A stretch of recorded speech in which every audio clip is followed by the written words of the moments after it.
Peace. Welcome to the culture here on the Black Star Network. I'm your host, Farajii Muhammad. Thank you so much for tuning in and being a part of the conversation. Folks, we got a lot to talk about. First and foremost, let's talk about the question of the direction that the Biden campaign is taking. And I'm asking the question, is this a good strategy as President Biden will cast Trump as the threat for democracy as he prepares his speech for the January 6th memorial remembrance? And this is part of his campaign effort. So we'll talk a little bit about that. Also, there's a new report that says that Black and brown teens say guns make communities less safe, yet they still want one.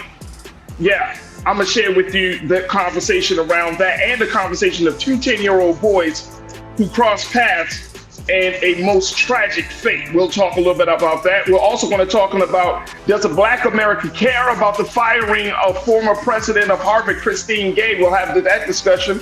And later, moving in America, should our politics influence where we live? We'll talk about that. So stay with us. It's all happening on today's edition of The Culture here on the Black Star Network. Let's go.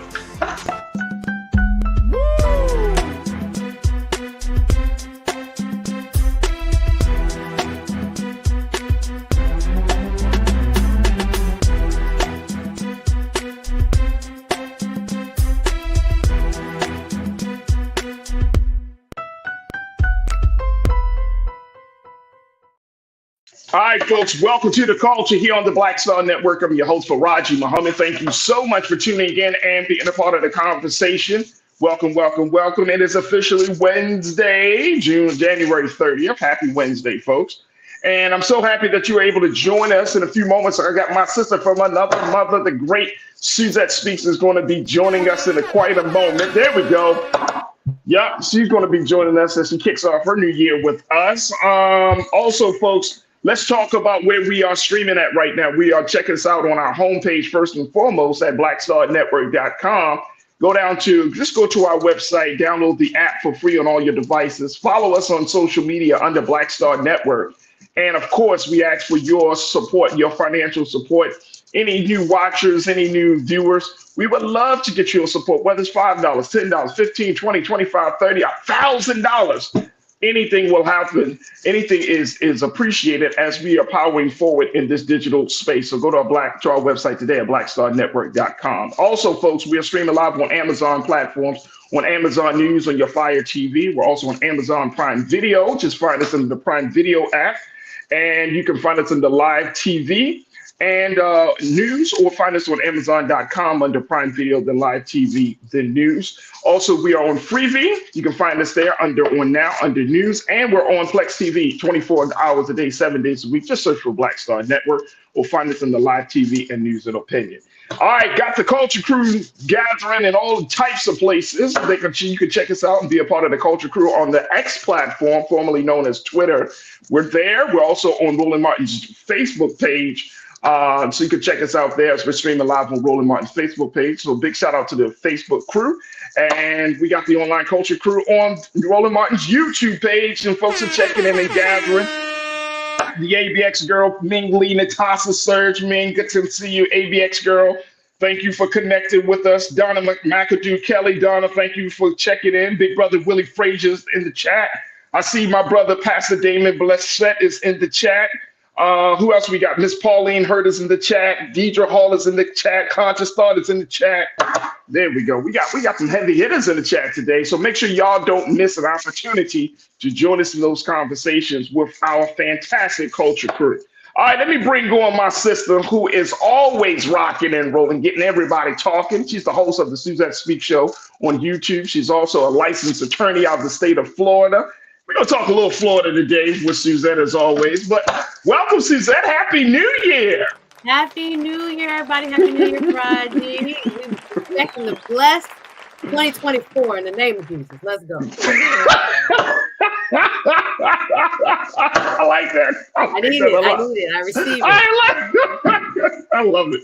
All right, Suzette, let's first talk about this first story, because you are a political strategist as much as you are an attorney and all of the other roles that you play. But you are a part of the Democratic leadership there in Florida.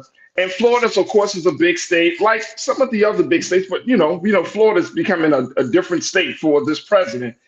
But his strategy, as we are 3 days out from I don't want to say, because it's not really institutionalized, but there's a remembrance of what happened on January the 6th with this storming of the Capitol. President Biden, of course, speaks on this. He started last year where he would address the country about the perils facing democracy. And again, he's going back to this theme this year.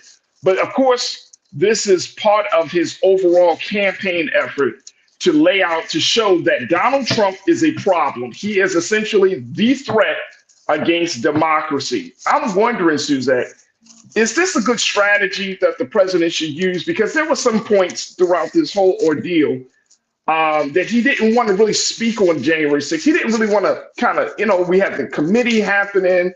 We have these indictments came down. We have these ongoing legal cases against the former president. So is this a good thing, or do you feel like this is going to help or hinder bringing people together to get them out to the polls and essentially putting this man back into office? And I'm speaking of President Biden back into office. Yeah, I think it's an important strategy that he's been using as of recent. And again, shout out to everybody in the chat. Hello, Culture Crew, watching from around the world. When we think about what President Biden has done, he has had remarkable term in office. When we talk about unemployment, when we talk about some of the bills he's been able to pass, some of the executive orders he's been able to pass, trying to affect the lives of American people in the most impactful way he can, remembering that Congress controls the legislation that is put forward, of course, but he has seen and he has tried to work on behalf of bipartisan bills that have become law in a very successful way. But for whatever reason, Farajii, a lot of this messaging has not really taken hold. You do not really hear a lot of people saying, yay, thank you, President Biden, although it's been very impactful for the COVID relief bill, for the infrastructure bill, from all these wonderful pieces of legislation that have given money to the states to, again, impact Americans on a day-to-day basis. So I think the campaign is pivoting now, realizing that, again, we're a few days, not even probably as of this broadcast, 12 days from the Iowa caucuses, and looking at just a few weeks from Super Tuesday, that there's a message that is needed to be emphasized, shared, reshared, however you want to put it, that he has been, as you said, I don't know if he's been shy to share it, but he has been more methodical about sharing right. it. Yeah, absolutely. January 6th has come up. He has commemorated it, right? He gave speeches before at the Liberty Bell. And as you said, in 3 days, on this third anniversary of January 6th, he will be giving a speech in Pennsylvania from Valley Forge. And there's a significance to why he chose Valley Forge. If you guys are buffs when it comes to the American Revolution and our fight as Americans for independence against England, this was one of the locations where George Washington, our founding father at the time, he was head of the Continental Army that was going against England, but he and his troops were facing very dire straits and Valley Forge. The weather was like blistering cold. So many things were going wrong, and they still prevailed when it came to beating back British forces and ultimately winning the war. So he has picked this very significant, historically significant location, I think, to talk about the birthplace of democracy, of American democracy, and trying to reignite this realization among many who have become, complacent. The news cycle goes, so fast. But the remembrance this year, I think, especially going into a presidential year, is one that he wanted to have like a very, very, what could I say, impactful yet strategic meaning. So before we kept saying, January 6th, and he didn't want to seem partisan. But the realization is that there are so many Americans that are still misinformed and still ill-informed about what actually happened, that people invaded, swarmed, tried to take over the United States Capitol in the name of trying to stop the peaceful transfer of power, of an election outcome, and try to prevent it from being certified. This is what took place. And a lot of rewriting of history has been taking place, especially from Trump and his allies. And I think it's really important now. And I think as an election tool, President Biden is realizing that if you are not going to really be able to push the messages that he thinks normally people would resonate with in terms of better jobs and the lower joblessness rates, and what he's been able to do with student loan forgiveness, and how he's been able to try to pass against some landmark legislation successfully during his term. It's like almost nobody cares. I think it's super important that we talk about those things, but if he can't get through on the pocketbook issues and the very things that are to me the highlights of his presidency, he's going to try to remind the American people that, listen, if you don't vote for any other reason but to understand that democracy is very fragile, and we have a man who has already said he wants to be a dictator for a day, in jest, but we know that there's a lot more of January 6th coming from the Trump camp Yeah, and allies. So I think yeah. it's important that he's taken the time, as he's done each year, to talk about it again. I think he's been trying to focus on doing his job, but for the most part, this is going to be, I think, one of the hallmarks of the Biden campaign. I think I would agree with you. I definitely would agree with you, Suzette. And I think that once again, America is going to be faced with two major visions, right? The one that President Biden has put out, and using history as a reference. His one of his communications people said, and Lisa, let's put up quote number two, please, talking about the significance as Suzette laid out about being at Valley Forge. If you look down at the second paragraph, Quentin Fulks, deputy campaign manager, he said, there the president will make the case directly that democracy and freedom, two powerful ideas that united the 13 colonies, and that generations throughout our nation's history have fought and died for a stone's throw from where he'll be Saturday, remain central to the fight we're in today. And this is coming from Quentin Fulks, deputy campaign manager. My concern is, how does that message resonate for Black voters? You're talking about the 13 colonies. If you go back to that time, we know where Black people were at that time. So Some how of do us you? were fighting in the Continental Army. Just Some of FYI. us were fighting in the Continental Army, and some of us were still in forms of chattel slavery. So how does that message resonate? I'm not going to say it's a whitewashing of history, but just in terms of recognizing that Black folks still, and I mean his most ardent supporters, we weren't in the best condition even then. So how do you think the president should be able to kind of navigate using that part of American history to galvanize Black America? Well, one of the first people who lost their lives in the American Revolution was Crispus Attucks. We remember Right, him. right. And for a long time, looking back in history, African Americans really used him as a symbol. Even Martin Luther King talked about Crispus Attucks and the first blood that was shed on this land for this American vision being that of a Black man. It is very significant to those of us who follow news, those of us who follow history.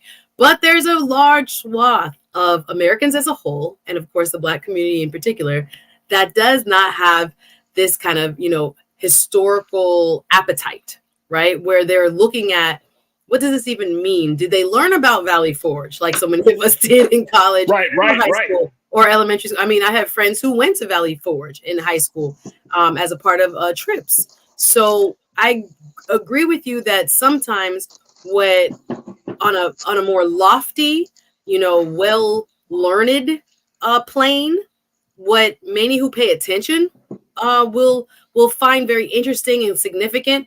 A lot of times, and I think this has been a problem with Democrats, the messaging is going over sometimes the heads of the average Joe, no pun intended.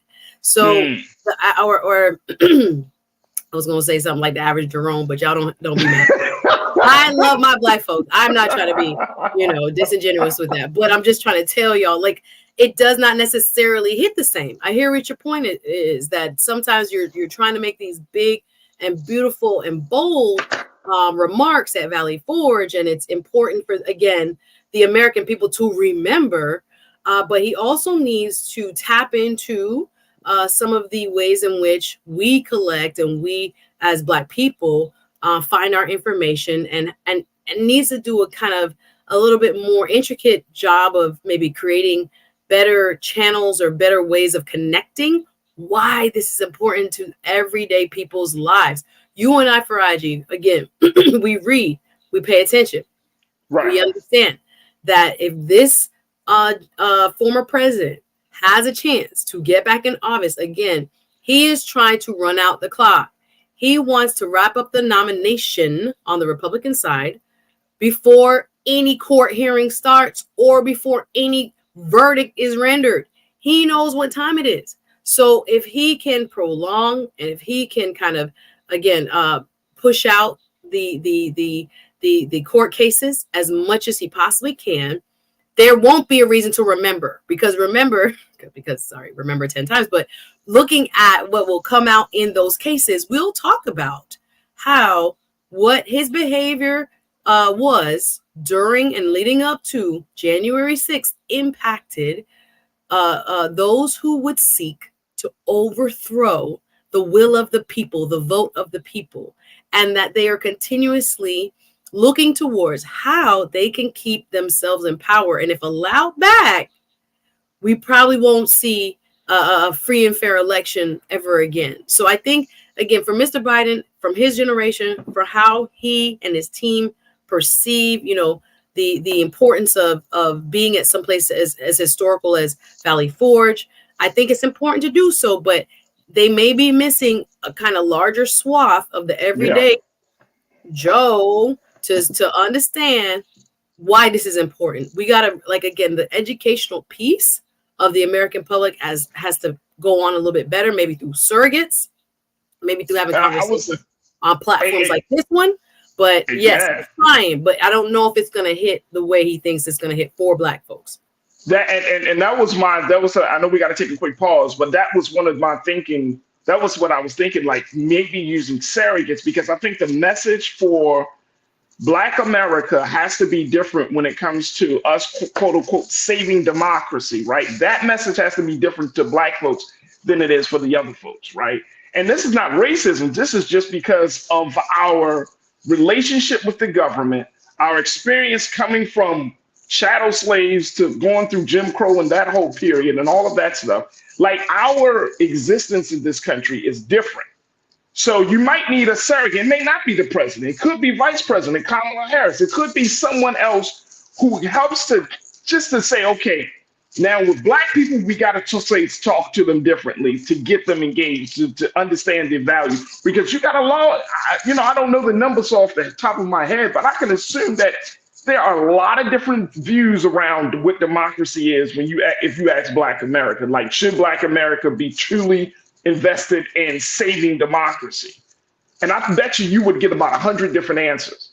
So at this point, it's like just the Biden administration would just have to kind of switch it up a little bit. They can't expect this man to give a message for all. You won't have to run different plays on this, Suzette. And, it might be you. I don't know.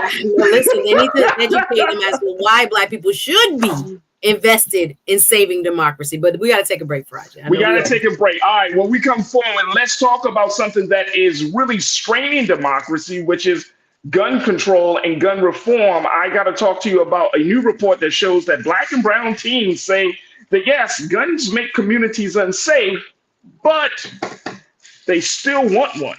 And I'm going to show you, and I'm going to share with you the story of two 10-year-olds who crossed paths in a very tragic and unlikely fate. Folks, we got to stay with us. That conversation about guns is the next here on The Culture on the Black Star Network.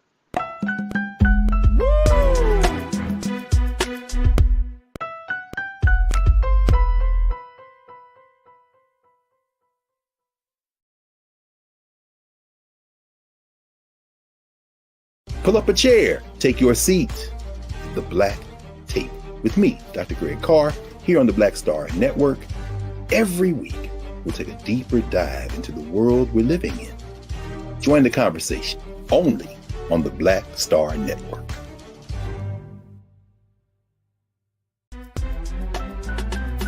I'm Farajii Muhammad, live from LA. And this is The Culture. The Culture is a two-way conversation. You and me. We talk about the stories, politics, the good, the bad, and the downright ugly. So join our community every day at 3 p.m. Eastern and let your voice be heard. Hey, we're all in in this together. So let's talk about it and see what kind of trouble we can get into. It's The Culture, weekdays at 3, only on the Black Star Network. When you talk about blackness and what happens in black culture, we're about covering these things that matter to us, speaking to our issues and concerns. This is a genuine people-powered movement. There's a lot of stuff that we're not getting. You get it, and you spread the word. We wish to plead our own cause.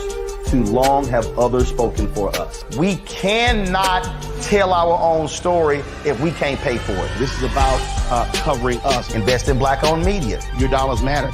We don't have to keep asking them to cover our stuff. So please support us in what we do, folks. We want to hit 2,000 people, $50 this month, raise $100,000. We're behind 100,000, so we want to hit that. Y'all money makes this possible. Checks and money orders go to P.O. Box 57196, Washington, D.C. 20037-0196. The Cash App is $RM Unfiltered. PayPal is R Martin Unfiltered. Venmo is RM Unfiltered. Zelle is roland@rolandsmartin.com. Folks, Black Star Network is here. Hold no punches! I'm real revolutionary right now. Support this man, Black Media. He makes sure that our stories are told. Thank you for being the voice of Black America, Roland. I love y'all. All momentum we have now, we have to keep this going. The video looks phenomenal. See, this difference between Black Star Network and black-owned media and something like CNN. You can't be black-owned media and be scared. It's time to be smart. Bring your eyeballs home. You dig?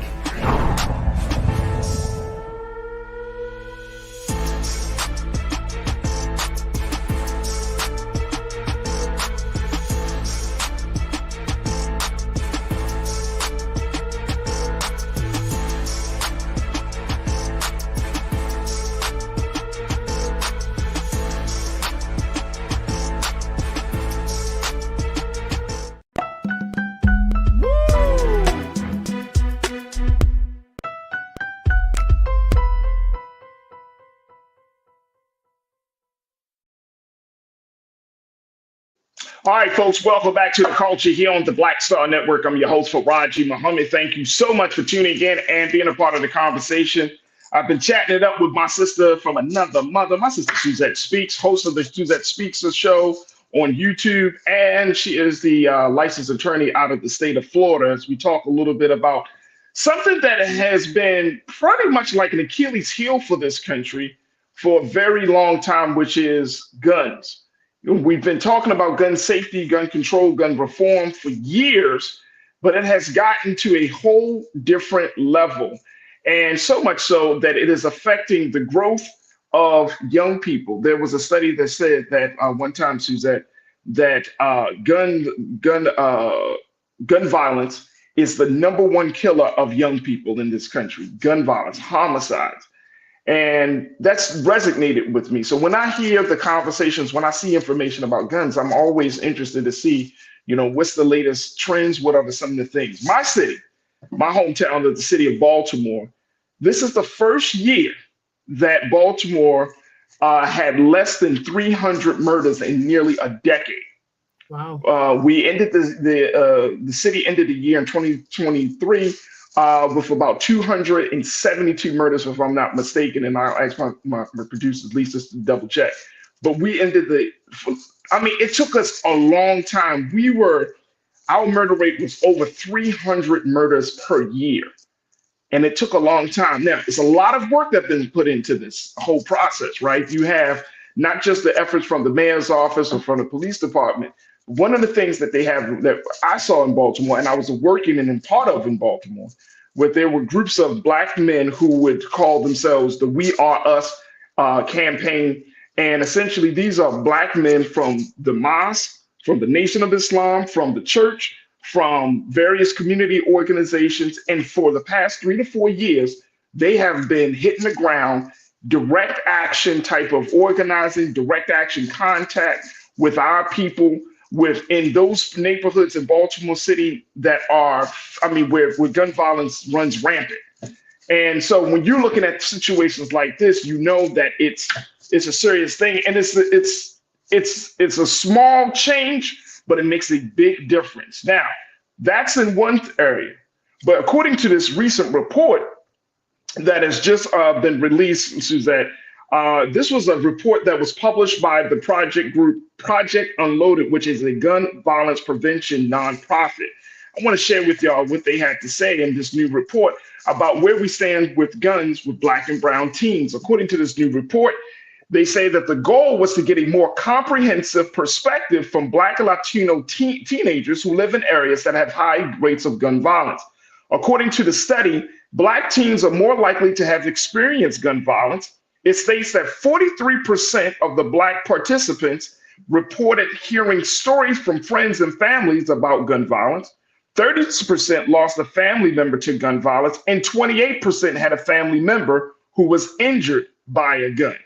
The other part of this report, also from the Project Unloaded, it said that as much as these Black and Latino teenagers say that the guns make communities unsafe, they still want one to stay safe. Yeah, it's a vicious cycle.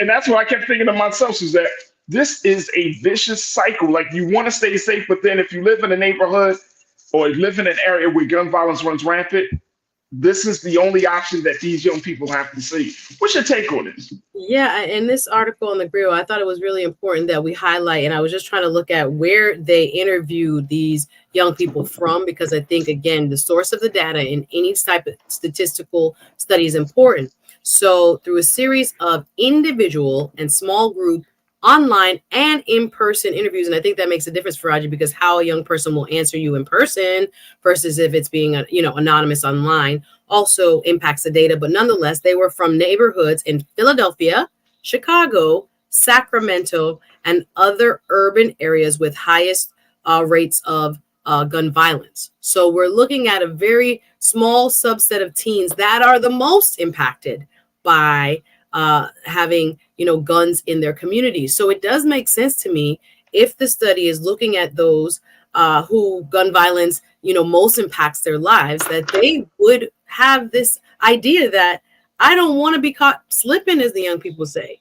I need my own protection. I need to not be a victim, because I know they exist and I know that they're heavy in my community. So what do? I can say I can rely on as you pointed out, groups that are peacekeeping or have an impact socially, through community-based policing and community-based work. I can try to rely on law enforcement to protect me. But most of all, these teens that live, again, on the front lines of where gun violence has the most devastating impact are saying to themselves, how can I be sure that I survive if those are my options? Again, community-based policing and law enforcement themselves, or do I have to protect myself? And it's a very sad state of affairs. So looking at who their target demographic was for this study, it's not surprising to me at all. Absolutely. And I know folks are saying, like, let me see, we got a crew member who checked in, who talked about the legalities of this. Who said this? Well, Sean Ryan, you say guns save millions of people a year from violent situations. Okay, I guess. I don't know the statistics. The gun. You're right. Frankie said the difference, you aren't saying we want legal guns. And how do we have this conversation about gun access and just overall gun safety in this country without at the same time, like, throwing shade on legal gun owners, right? Because when we're talking about gun violence in this country, we're not talking about legal guns, are we? Is this that kind of type of conversation? Because if you are a responsible gun owner, I would assume that your guns are not going to. If you are if you are responsible, it's going to be locked up. It's going to be safe to stored safely and all of those things. I'm talking about these unregistered guns. Or am I? How do we talk about this? It's a multi-layered kind of issue. So you do have people who, again, majority of our guns sold here in the United States are legal. We have more guns than people. We have 330 million people.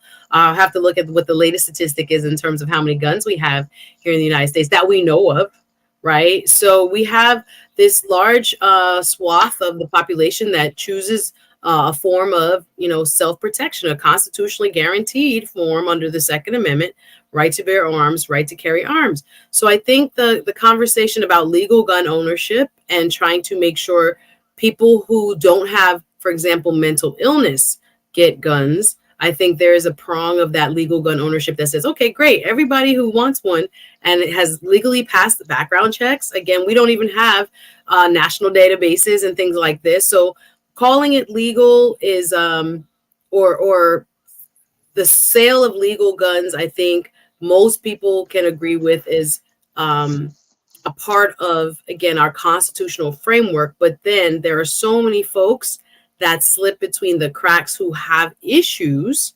are again challenged by mental health issues, maybe have a past of violent crime, maybe have other issues where, again, the age limit for how old people can be to own guns, I think that's not settled yet, even though it's legal in some states to be 18 or 21 or whatever it is. So I think there's not a national framework. Everything is now given to the states, state by states. And I think people are arguing that maybe there should be some national regulation. That's when we hear the conversation kind of move to semi-automatic weapons and automatic weapons and things or pieces that affix to guns that allow them to behave as if they're semi-automatic. Again, when you tap in a trigger and, again, 10 bullets come out versus hundreds of bullets coming out and all these kind of things. And were weapons of war meant to be bought and sold for the everyday consumer, right? Or under the Second Amendment, is that something that we would like to see? So we have a lot of various opinions. I think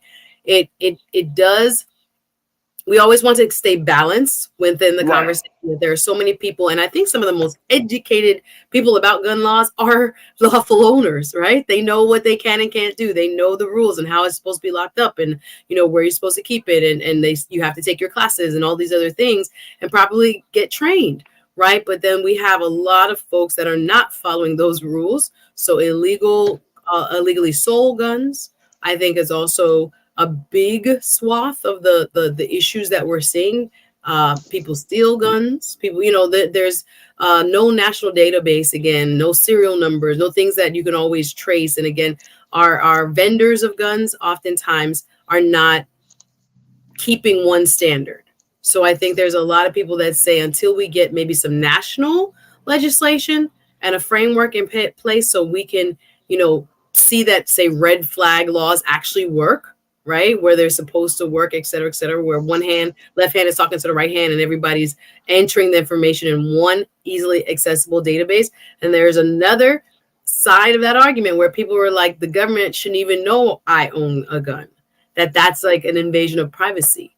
And you will try to regulate my life and regulate me by what I own. And will I become a target, and will it lead to, a totalitarian form of government where the government knows everything about you? There are people that strongly feel on the other side of the coin that no, you shouldn't even be in my business when it comes to gun ownership. So there's a lot of different facets to this conversation. It's a lot of different facets, and based on some of the numbers around gun ownership and just guns in country. If you figure the latest census showed that, and CBS News put this out, there are 335,893,238 Americans in this country, 335 million Americans. There's 494 million guns in this country. Wow, it's increased. Wow. 494 million guns, y'all. We got more guns out there, what owned and all of that in circulation, more than people in this country, right?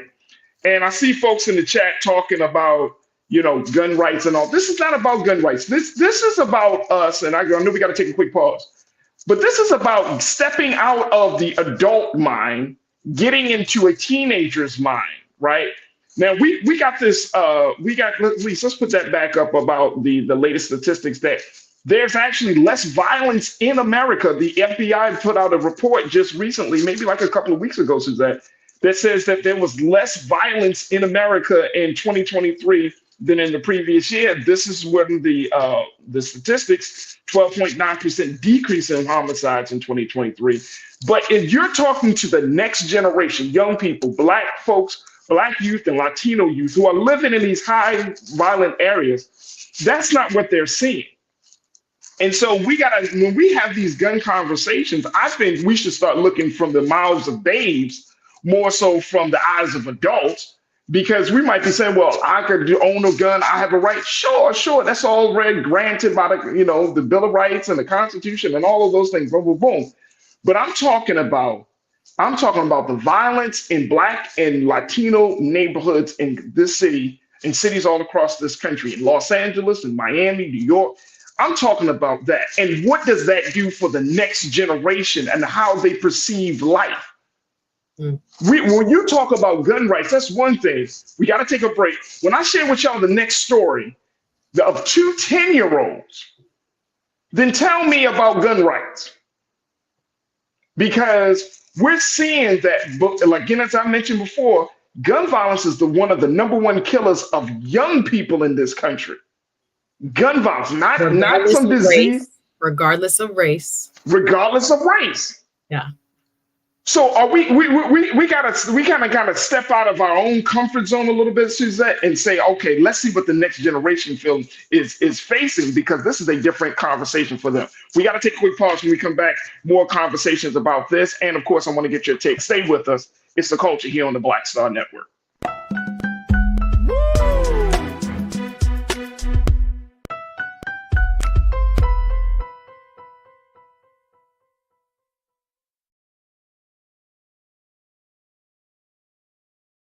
When you talk about Blackness and what happens in Black culture, we're about covering these things that matter to us, speaking to our issues and concerns. This is a genuine people-powered movement. There's a lot of stuff that we're not getting. You get it, and you spread the word. We wish to plead our own cause.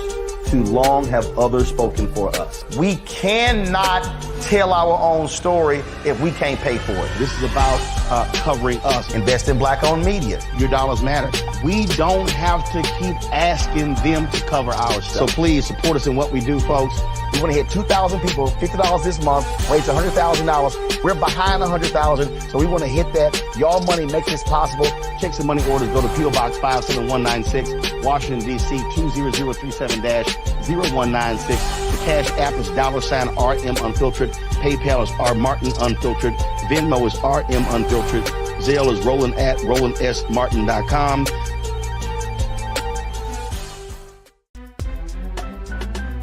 I'm Farajii Muhammad, live from LA.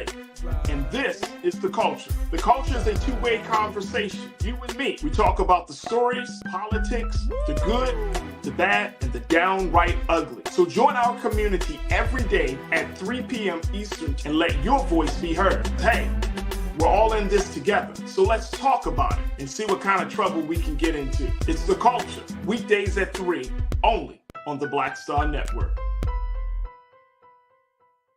Folks, Black Star Network is here. Oh, no punching! I'm real revolutionary right now. Support this man, Black Media. He makes sure that our stories are told. Thank you for being the voice of Black America, Roland. Stay Black. I love y'all. All momentum we have now, we have to keep this going. The video looks phenomenal. See, this difference between Black Star Network and Black-owned media and something like CNN. You can't be Black-owned media and be scared. It's time to be smart. Bring your eyeballs home. You dig?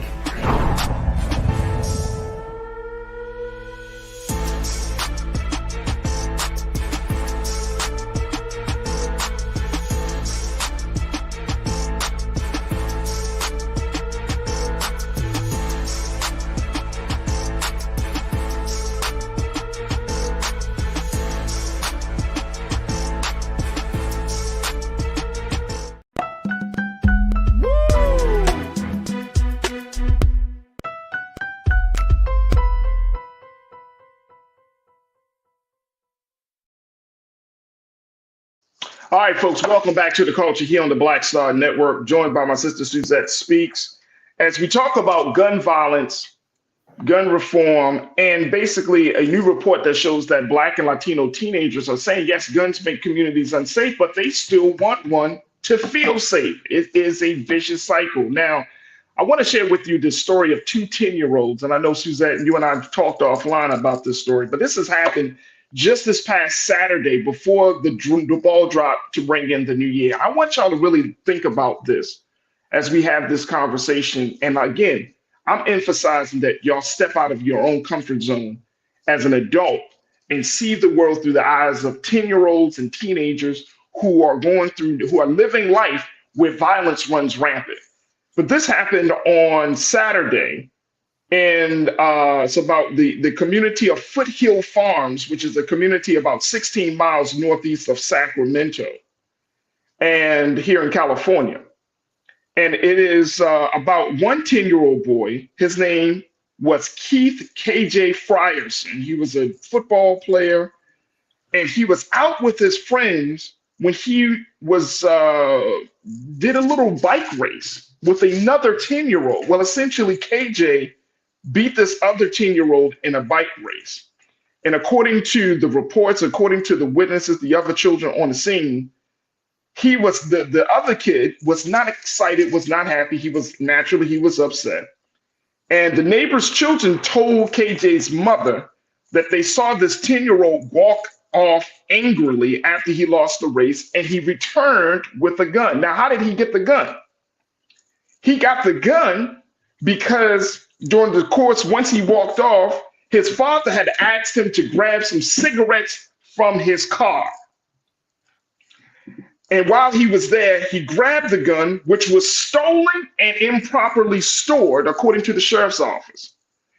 According to the sheriff's department, they said the child took a gun from inside the vehicle and bragged that his father had a gun and proceeded to shoot the victim once and then run into a nearby apartment. This 10-year-old ended up shooting little KJ right in the neck, killing him on Saturday afternoon.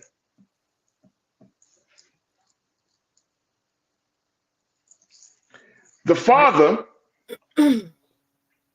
Arquette Davis, 53 years old, he was booked on suspicion of possession of a firearm by a felon, criminal storage of a firearm, carrying a stolen loaded firearm in a vehicle, child endangerment, and acting as an accessory to a crime after the fact.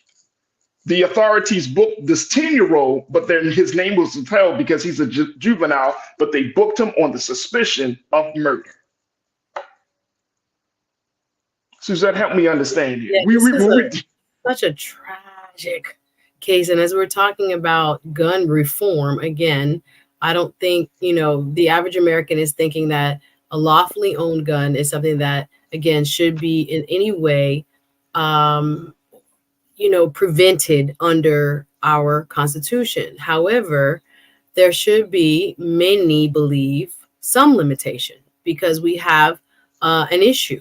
And some are going to argue, and I know I just try to present all sides of the argument, y'all, that when it comes to illegal guns, that's the real problem. So there are folks that are going to say, leave me alone. I'm a lawful gun owner. I follow the rules. I'm registered. I take my classes. I keep, up with the laws.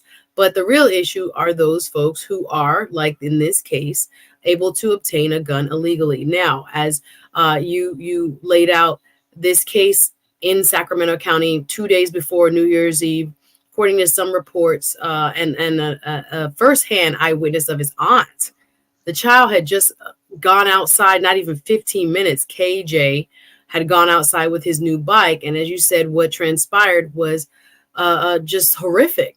So you have two 10-year-olds. And again, when we talked about the previous study, thinking again, outside of our probably neighborhoods, or if you don't live in a highly urban area of the country or where people are faced with this type of violence on a regular basis, it's sometimes good to kind of think about what it must be like in their shoes. So think about a 10-year-old who was able to access an illegal firearm within minutes of going into, like you said, a childhood rite of passage, a bike race, and not knowing, and I think the prosecution here, of course, both have been arrested. To me, the more liable party is that father who kept an illegal gun improperly stored, not Right. in his car, sent the child to go get cigarettes, and the child had access immediately to this illegal weapon. Comes back and shoots a kid, the other 10-year-old KJ Keith Frierson in the neck.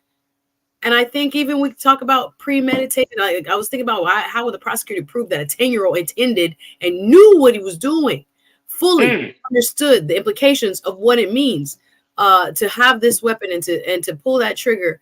I think it's going to be very difficult to prove. But nonetheless, outside of how this will be prosecuted, I think the real issue here is that we have a problem also that has been unaddressed with illegal guns and how we in the United States prepare legislation to deal with those illegal guns. Because on the books, this gentleman, Mr. Arquette Davis, should not have had it, right? So the law was there. Again, we've seen this with red flag laws. The laws are on the books. But what happens when people who are not supposed to have them try to get them anyway? And again, that gun was reported stolen back in 2017. So who knows how many hands have seen that. Come on. Great point. Excellent point.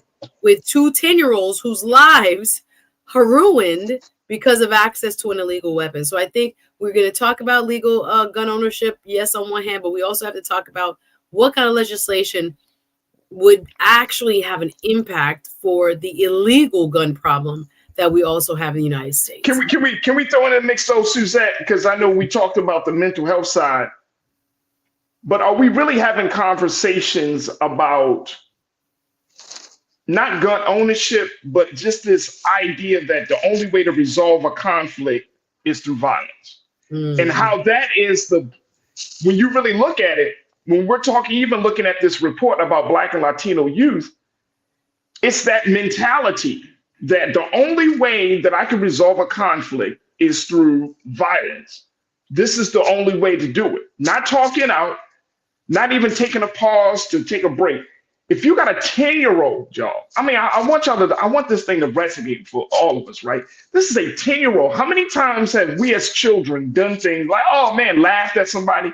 Now you got to think about if your son or your daughter, your niece, your nephew, your grandson or granddaughter gets into an argument with their schoolmate, a neighborhood buddy or something like that, that the mind will automatically switch to, I need to kill it.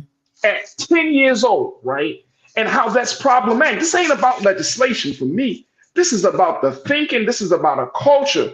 This is about where we stand in our own heads when it comes to conflict. Like some of us, they say that this generation doesn't have the thick skin.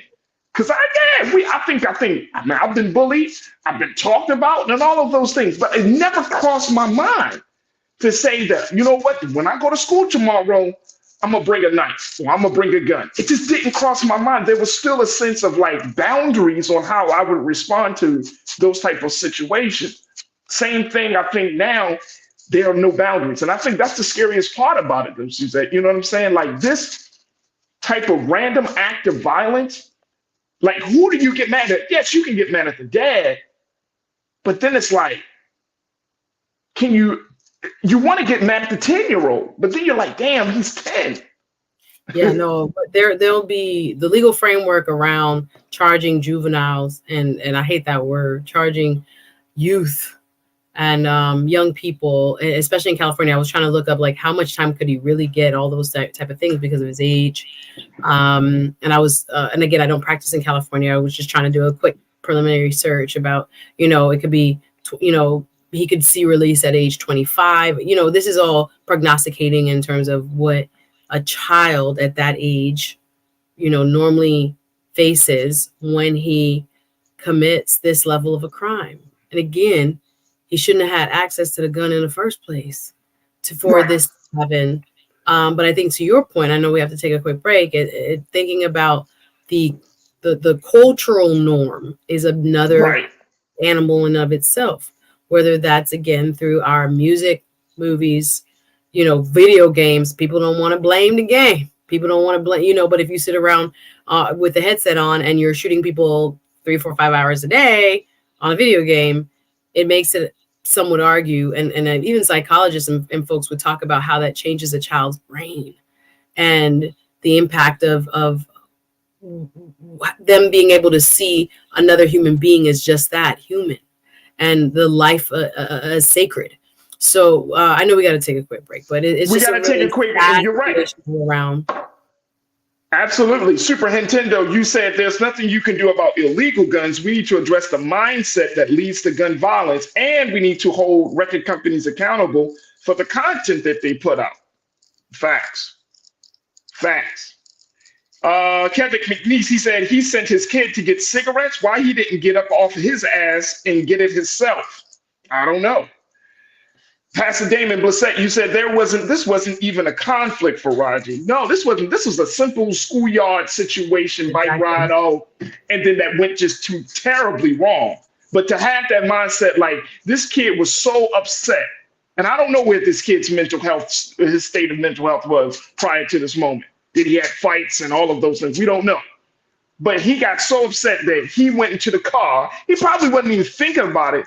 But he went to the car and he's like, I don't like being laughed at, and therefore, boom, he see this gun and he's going to shoot it. And it probably, and I'm sorry, at 10 years old, it probably didn't even think about it. Like, oh, I'm going to shoot. He shoots a kid in the neck. First and foremost, do you know how close you got to be able to do that as a 10-year-old child shooting another 10-year-old? You have to be like right up on him because you're not a marksman. And there were other children present as young as 6. And there were other children present. But the fact that can a 10-year-old really understand the long-term implication of what that does? No. Not only to his life, but to the other child's life. That's really sad that it's going to have to play out in court of law. Absolutely. Folks, we got to take a quick pause. When we come back, more conversation. Stay with us. It's The Culture here on the Black Star Network.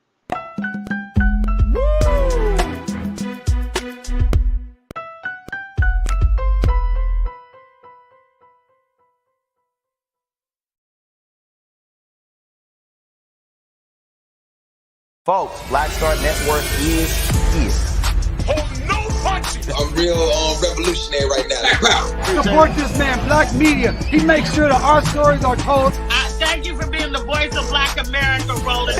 I love y'all. All momentum we have now, we have to keep this going. The video looks phenomenal. See, this difference between Black Star Network and Black-owned media and something like CNN. You can't be Black-owned media and be scared. It's time to be smart. Bring your eyeballs home. You dig?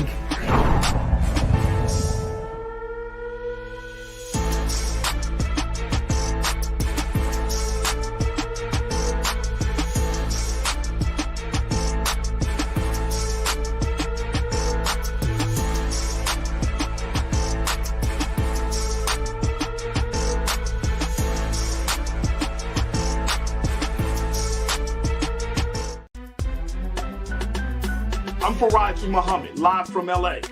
And this is The Culture. The Culture is a two-way conversation. You and me. We talk about the stories, politics, the good, the bad, and the downright ugly. So join our community every day at 3 p.m. Eastern and let your voice be heard. Hey, we're all in this together. So let's talk about it and see what kind of trouble we can get into. It's The Culture, weekdays at 3, only on the Black Star Network.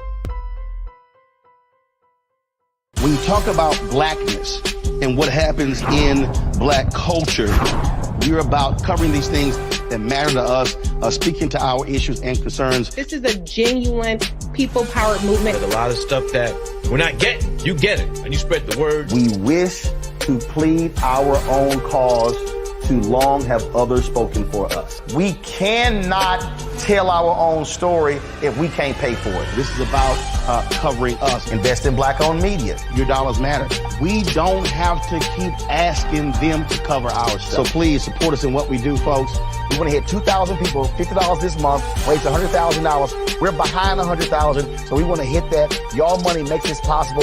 Check some money orders. Go to P.O. Box 57196, Washington, D.C. 20037-0196. The Cash App is $RM Unfiltered. PayPal is R Martin Unfiltered. Venmo is RM Unfiltered. Zelle is Roland at RolandSMartin.com.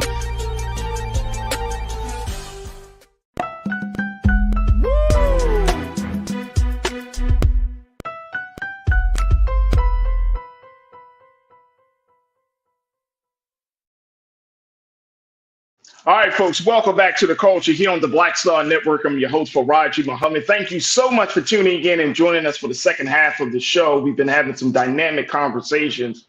And as I've been talking and checking in with my sister, Suzette Speaks, host of the Suzette Speaks Show and licensed attorney out of the state of Florida, talking about everything from President Biden's campaign strategy to this latest conversation that we're having about gun violence and the story of two black teenagers, 10-year-olds, excuse me, out of Sacramento, California, one 10-year-old killing another 10-year-old right there on Saturday, this past Saturday, over the weekend, before the new year started. One 10-year-old shoots another 10-year-old in the neck in front of children and parents and everyone else and drops and flees the scene. And this ongoing conversation about gun violence, gun safety, gun reform. This particular story is used as part of the conversation that we're seeing that Black, according to a new report, that Black and Latino teens are saying that, yes, their communities are safe, but they still want a gun to protect themselves. It's a lot. It's a lot. And Suzette, as we were just taking that pause, just looking at some of the feedback from the crew on the YouTube chat, and folks, you can join us right now as well as we're streaming live on Roland Martin's YouTube page and Roland Martin's Facebook page. There's a lot of different views about this, especially I think in Black America. I don't think there is a one size fit all solution to how do we address this problem, right?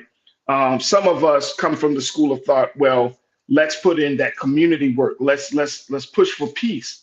There's a group that I used to work with in Baltimore called Safe Street, and they would do, direct action organizing. They would go into neighborhoods after a shooting would happen. They would perform some type of spiritual cleansing, exercises and things, and more importantly, connect and build relationships with folks, right?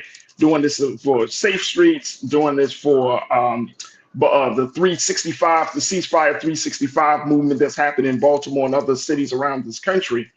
But then you still got another school of thought that's saying, look, don't take my guns. It is protected by the founding documents of this country. I have a right to own guns. But when you hear certain stories, it's just, and then you see the numbers that we shared with folks earlier today. That's from the alcohol, tobacco, and firearm, the ATF, those numbers. How many guns are actually out in the streets right now, owned by legal owners that are illegal? 494 million guns in this country right now, with 335 million people in this country. We got more guns than people. And then we look at the culture of violence, the ongoing culture of violence that's proliferated through music, through politics, through education.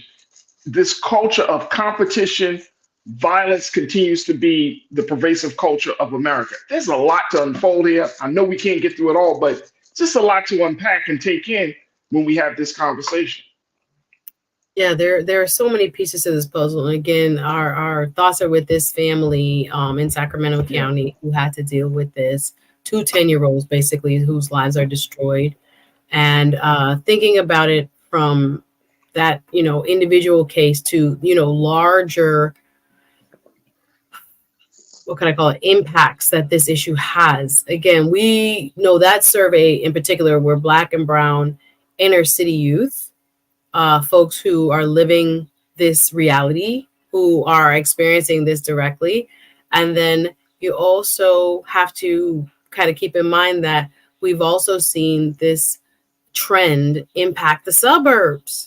Like, I know it can be very divisive. If you want to talk about, the inner city youth versus, everyone else, but the suburbs of the deadliest mass shooting this year was in Maine, right? That shooting about 3 months ago. And we've seen it all over the country. So although this particular survey and study, targeted young people who, again, see this on a daily basis. Like, again, we don't necessarily all have that experience where every day there is a report of a shooting. Every day somebody got shot. Someone is impacted. Someone unfortunately loses their lives, and it doesn't always make the news, in every part of the country. We only see these kind of very sensational headlines when there's a mass shooting and when there's somebody who has killed multiple people, and this kind of very sick cycle that we're almost immune to and we've gotten very used to. But it's a all over America country. I just want to re-emphasize that, and that we oftentimes see it painted with a black or a brown face. Yep. But ask those people in middle America, and they also have stories and have Uvalde. We could just name the names. That it can be small town, it can be inner city, it can be wherever. And I think that's why there has been this recurring call to see if there can be bipartisan federal common sense gun reform where both sides of the aisle can compromise and do something that hopefully protects more of American children. What do we say? Well, let me do this. I'm gonna get this quick comment from Janelle, one of our great culture crew members. But I want to get your take as well, Suzette, about this conversation. Some people say it's not about legislation. It's not even about the number of guns. It's about parents and parents doing what they're supposed to do. Like what we saw in the case of these two 10-year-olds, the father of the shooter who had the gun in his car and that left the gun open, essentially left the gun open to be used by the 10-year-old to shoot the little brother KJ. So, I want to get your take on that in a moment. But Janelle said there are more channels, because people often have been saying this too, that there's media is part of the problem.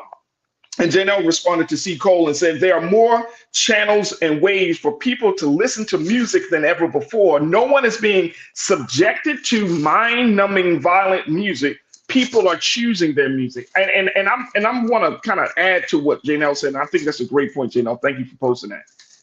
But I want to add that this is a choice in some degree, right? Like we're in 2024 now. So when we're talking about human behavior, when we're talking about human decision making, this is becoming more of a choice. This is not like you don't have to be a killer. You don't have to subject yourself. And I'm with Janelle on this. You don't have to subject yourself to music or to any type of media that promotes killing. Like these are some choices, and I don't want to lose sight. Like you said, don't lose sight of the fact that it's not just about Black inner city youth. Let's not lose sight of the fact that these are choices that people are making, right? These are choices that people are making. Yes, there's a mental health component, but these are choices.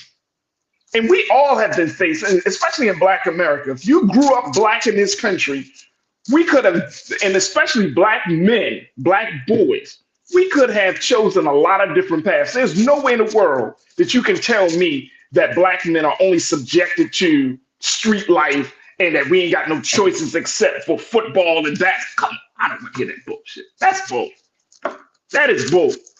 Like if you listen to the stories of Black men in this country, Black men, we have decided and we have chosen life in so many times.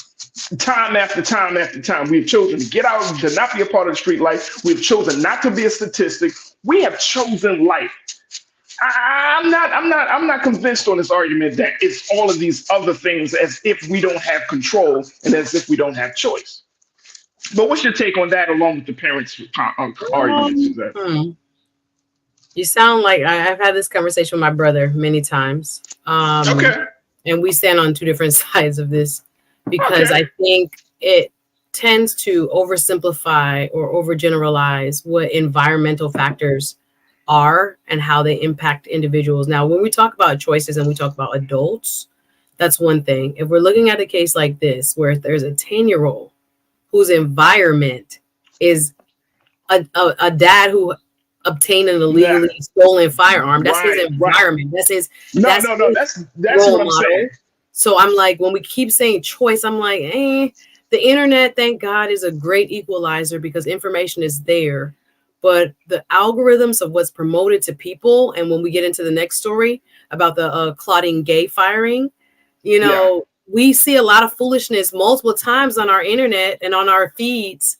And I was talking to my friends. I was like, have you guys seen it? I've seen it a couple times. And my friend homeboy was like, nah, I've only seen it once. So I don't know if social conditioning can be discounted to the point of saying you got a free will, go. When there's environmental contributors through music. Again, if a kid is living with someone who sends their kid to go get the cigarettes and they know that their car got, firearms in it and whatnot, is he choosing? No. Age matters. No, I'm not saying that. I think environmental contributors matter, and then there's a concept. Like my brother is very big on the internet. Make everybody have every access to anything. Don't tell me about nothing. You can Google it. You can find a YouTube show on it. You can find an online class to do it. He's very big on that. But I just don't know if it was that easy. There would be no poverty. There would be no other. You know what I'm saying? Like, I agree with you. I just want to say contribute to it. No, and I agree with you. And I don't mean to be disrespectful by cutting you off. But I'm just making a point. Like the choice in that case, and I'm saying this might have to be a case by case situation. R. Cat Dave is 53 years old. That's his choice.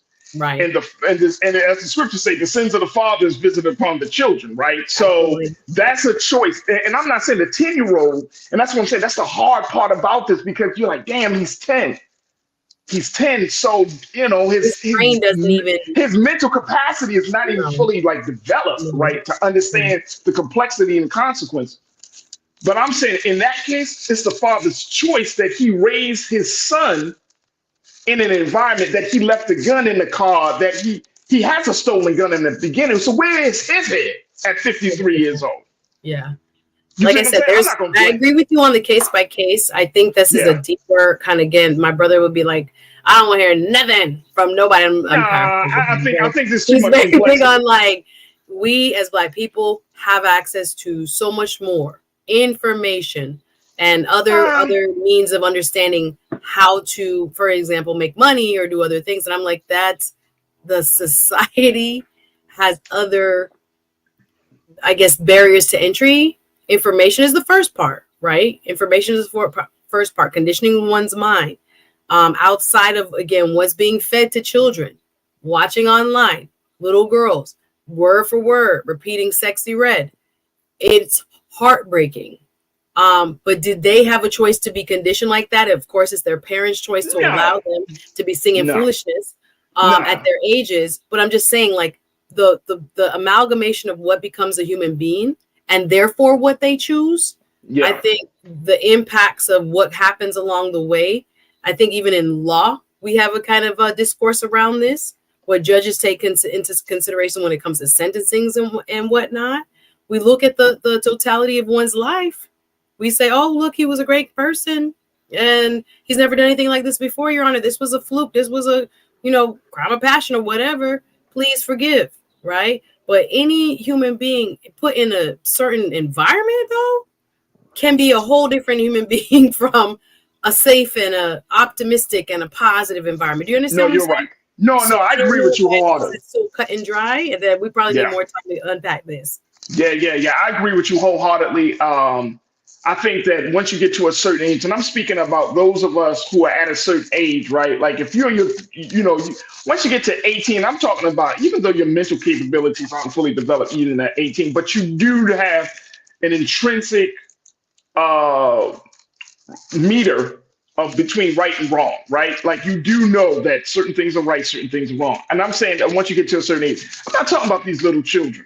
And unfortunately, in the 10-year-old case, like, yes, he's responsible for the killing, but I'm glad that they went after the father 100%. Because he's the one that has created the culture and the mindset in the child and his own 10-year-old son that violence is the only way to handle any type of conflict or any type of situation where when you walk out feeling disrespected. That was the father's choice. And as a result of that, I can only imagine as a dad, here you got your 10-year-old son, he shoots and kills somebody, and at 53 years old, your legacy is that you are breeding a person who kills another individual. And think about what he did. This is why he's charged with being an accessory. He ran, got the gun, and tried to throw it in the trash. Try to get rid of the evidence after the fact. This is again, if you are cultivated by that type of kind of environment, that person, it's so sad. I'm like, you want to do better. I don't know. We're getting kind of into a humanism versus like, there's a lot here. True. So I know we got to take a break. But yeah, let's take a break. Let's take a break. But all is to say that we still got a lot of groundwork to do. We still got a lot of mindsets to change.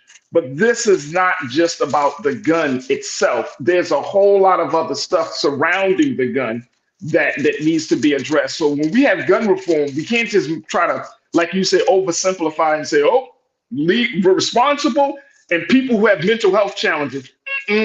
Gun reform talks about, let's look at the culture of violence that continues to be pervasive in our country to the point where 10-year-olds are shooting and killing other 10-year-olds. All right, folks, we got to take a quick pause. When we come forward, let's talk about Christine Gay, former president of Harvard. We talked about the fire, her resignation yesterday. But the question has become, does Black America even care about what happened to this sister at Harvard University? I'm going to share with you the excerpts of what one writer had to say about the situation, get Suzette's take on it, and of course, hear you. Stay with us. It's The Culture here on the Black Star Network.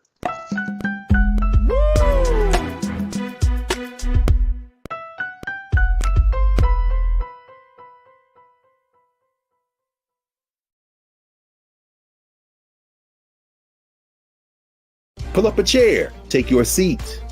The Black Tape with me, Dr. Greg Carr, here on the Black Star Network. Every week, we'll take a deeper dive into the world we're living in. Join the conversation only on the Black Star Network.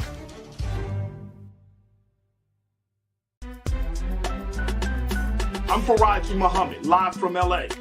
And this is The Culture. The Culture is a two-way conversation. You and me. We talk about the stories, politics, the good, the bad, and the downright ugly. So join our community every day at 3 p.m. Eastern and let your voice be heard. Hey, we're all in this together. So let's talk about it and see what kind of trouble we can get into. It's The Culture, weekdays at 3, only on the Black Star Network. When you talk about blackness and what happens in black culture, we're about covering these things that matter to us, speaking to our issues and concerns. This is a genuine people-powered movement. There's a lot of stuff that we're not getting. You get it, and you spread the word. We wish to plead our own cause. Too long have others spoken for us. We cannot tell our own story if we can't pay for it. This is about covering us. Invest in Black-owned media. Your dollars matter. We don't have to keep asking them to cover our stuff. So please support us in what we do, folks. We want to hit 2,000 people, $50 this month, raise $100,000. We're behind $100,000, so we want to hit that. Y'all money makes this possible.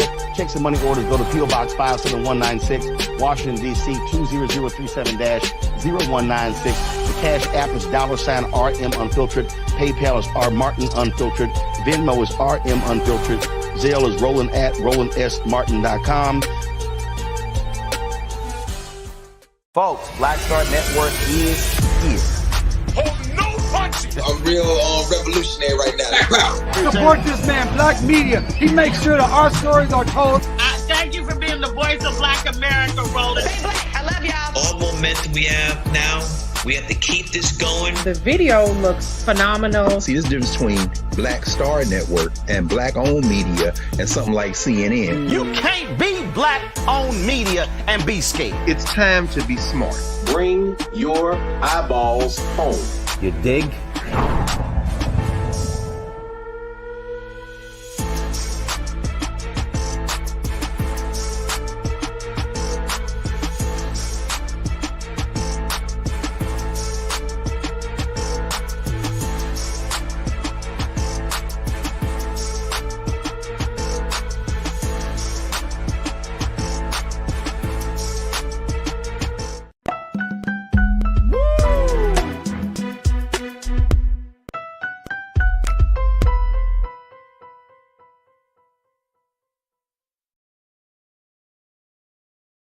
All right, folks, welcome back to The Culture here on the Black Star Network. I'm your host, Farajii Muhammad, joined by my sister, Suzette Speaks, host of the Suzette Speaks Show, and he's a great licensed attorney out of the state of Florida. As we talk, shift gears a little bit, talking about what happened yesterday that kicked off. It really didn't start happening yesterday, but we saw another major development in the story of former Harvard president Christine Gay.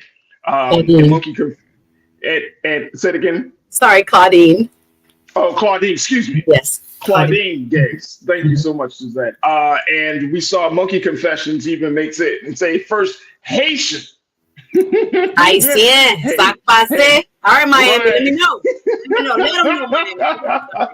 First Haitian black woman who serves as the president, who served as the president of the 388-year-old institution. Now, there is still a lot of conversation about this. We talked about this on the show yesterday because of the big news story, but now I think that the news is out there. I think there's a lot more analysis as to what happened. How did it get from her coming in 6 months ago to her leaving, having the shortest tenure as president in Harvard's 388-year history? And it's crazy. The unfortunate part is by her being the first Haitian black woman there.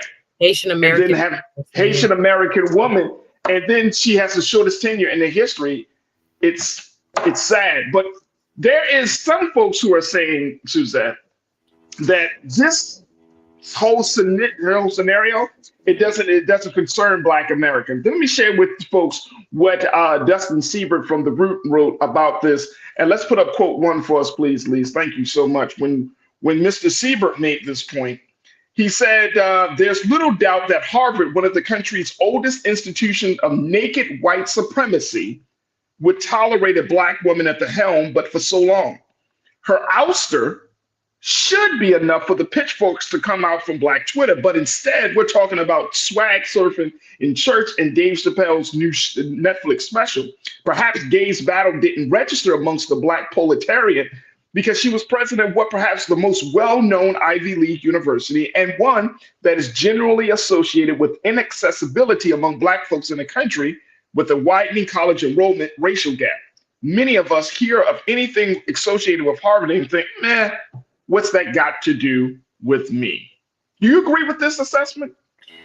Boy, Justin Siebert, fellow journalist at the he made some great points. At The Root, I was going to say, he made some great points. I had some differences of opinions with his article, and I appreciate, his viewpoints. And when he opens this article, he starts with talking about how when Black folks really feel strongly about something, you hear it loud and clear through social media, from Twitter to, I would call it, I don't know, do we say Black Instagram and Black Facebook? I don't know what you say, but through the social media zeitgeist, we start to see the groundswell, right? And of course, this just happened, right? So this happened yesterday.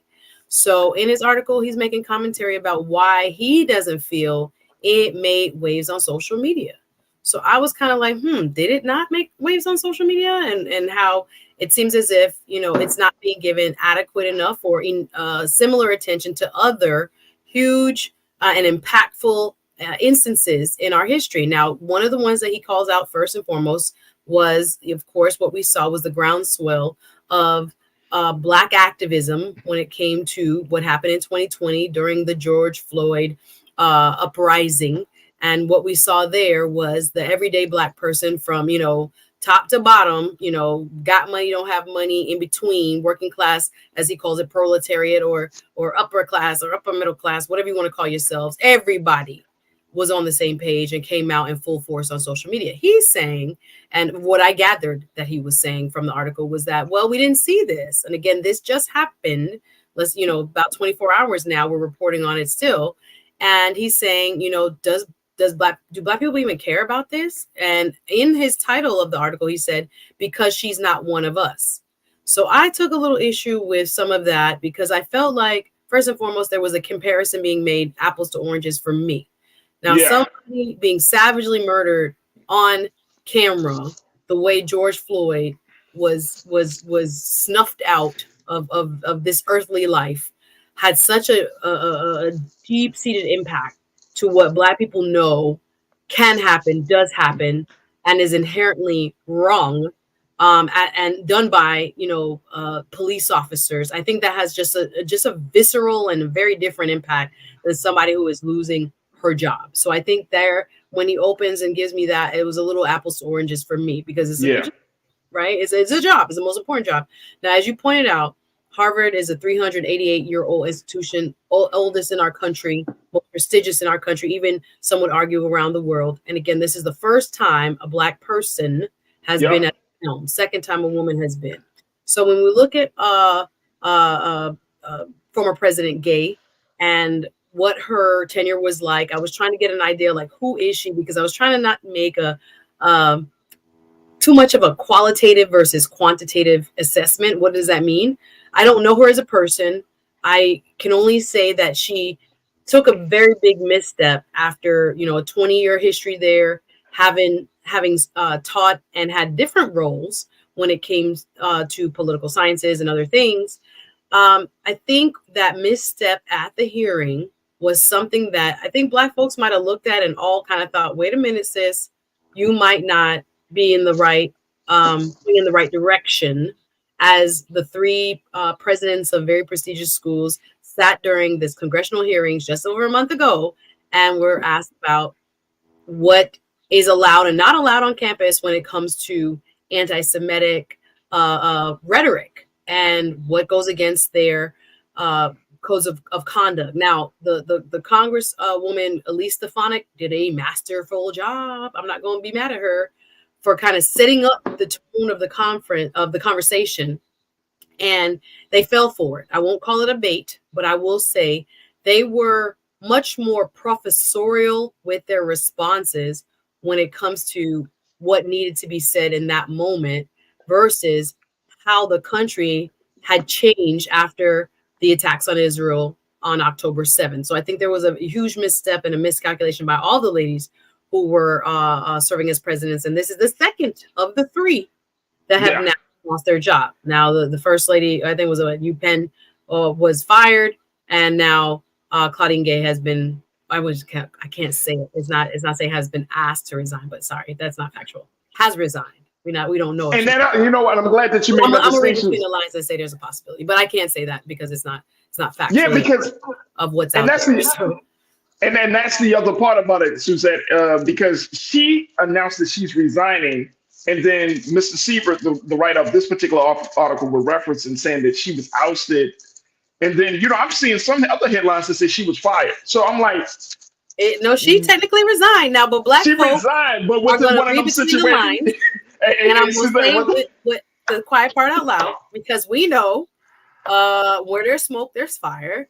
And as soon as, I guess I can only say from my little circle, when we started talking about it and after the hearings happened and everybody was coming out against them, especially on conservative media, there were lots of like, oh my gosh, this is the worst thing ever. And in the liberal circles too, they were saying you can't say that anti-Semitic, Nazi-like rhetoric is not banned from your college. And they were trying to make a nuance, and I'm not going to get into the argument they were trying to make, but this nuance, again, very professorial, cerebral argument about First Amendment rights and freedom of speech. But again, this is a different world now.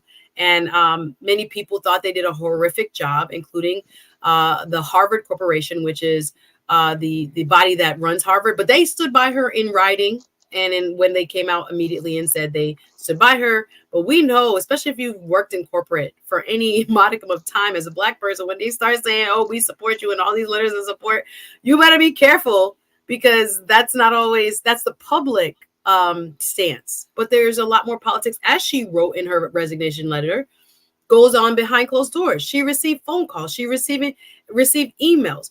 I can't imagine the hostility, both from within and without the institution that she has been facing over the past month. Some people on social media, again, Black folks will say, I think we might be very split. And again, y'all tired of me saying we're not a monolith, but we're not.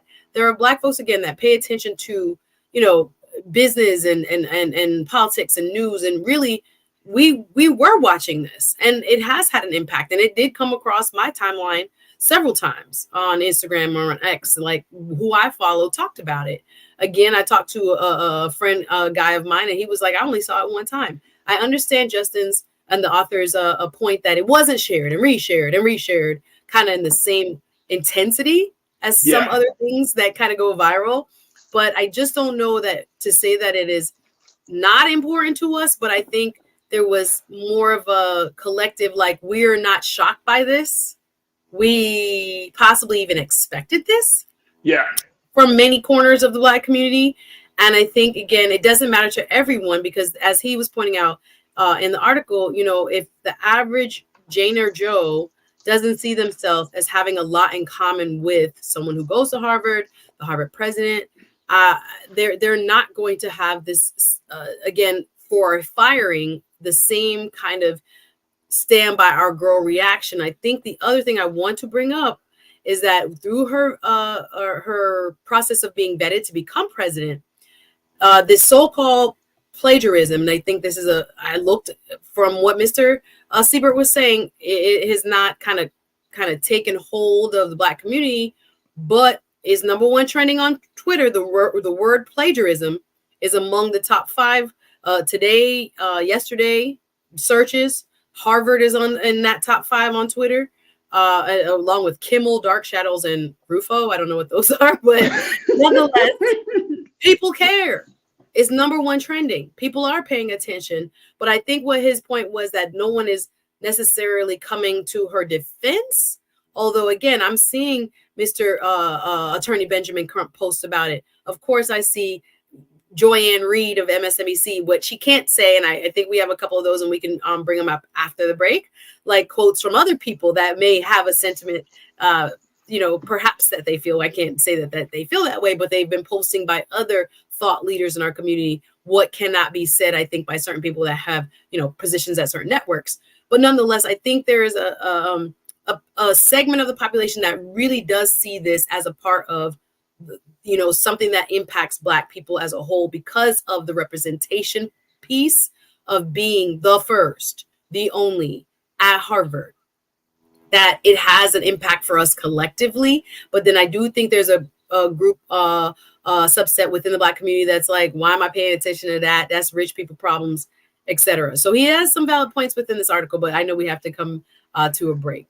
Yeah, we got to come to a break, but I think that the points that you brought up were absolutely important. And I think Corinna made this point in the chat, and I agree with Corinna. To get to become the president of Harvard, you have to go through a number of steps, and there are a number of people looking at everything that you've done because Miss Gay was a part of the Harvard community. She was already there. She was already a part of the system there. So you mean to tell me nobody saw this plagiarism situation until now?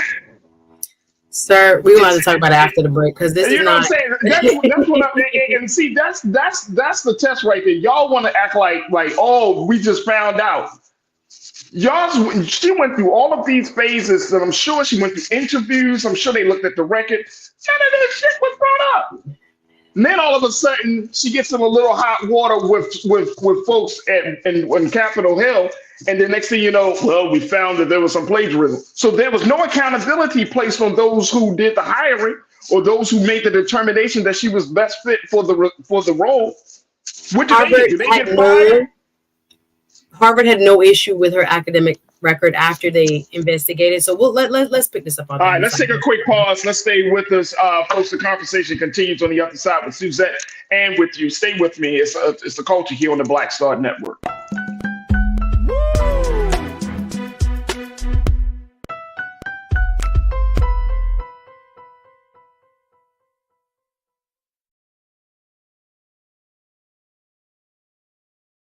Pull up a chair, take your seat.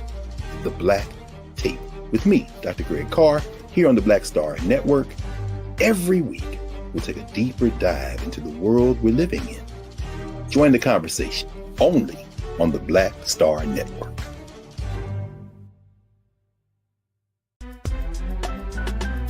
I'm Farajii Muhammad, live from LA. And this is The Culture. The Culture is a two-way conversation. You and me. We talk about the stories, politics, the good, the bad, and the downright ugly. So join our community every day at 3 p.m. Eastern and let your voice be heard. Hey, we're all in this together. So let's talk about it and see what kind of trouble we can get into. It's The Culture. Weekdays at 3, only on the Black Star Network. When you talk about blackness and what happens in black culture, we're about covering these things that matter to us, speaking to our issues and concerns. This is a genuine people-powered movement. There's a lot of stuff that we're not getting. You get it, and you spread the word. We wish to plead our own cause. Too long have others spoken for us. We cannot tell our own story if we can't pay for it. This is about covering us. Invest in black-owned media. Your dollars matter. We don't have to keep asking them to cover our stuff. So please support us in what we do, folks. We want to hit 2,000 people, $50 this month, raise $100,000. We're behind $100,000, so we want to hit that. Y'all money makes this possible. Check some money orders. Go to P.O. Box 57196, Washington, D.C. 20037-0196. The Cash App is $RM Unfiltered. PayPal is R Martin Unfiltered. Venmo is RM Unfiltered. Zelle is Roland at RolandSMartin.com. Folks, Black Star Network is here. Oh, no punching! I'm real revolutionary right now. Support this man, Black Media. He makes sure that our stories are told.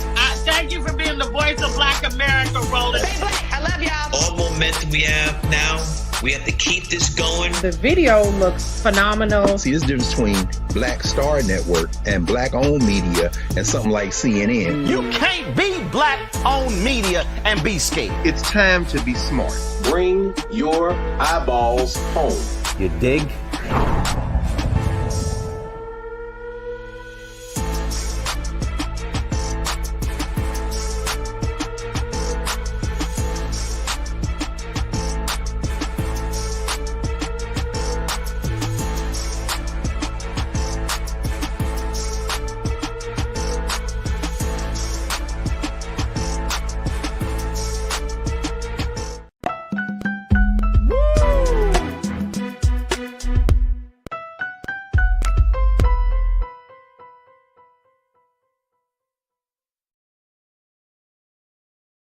Folks, welcome back to The Culture here on the Black Star Network. We are continuing our conversation about the firing, the resignation of former Harvard President Claudine Gay after just a number of tumultuous moments in her presidency over the past month has led her to announce yesterday that she's resigning.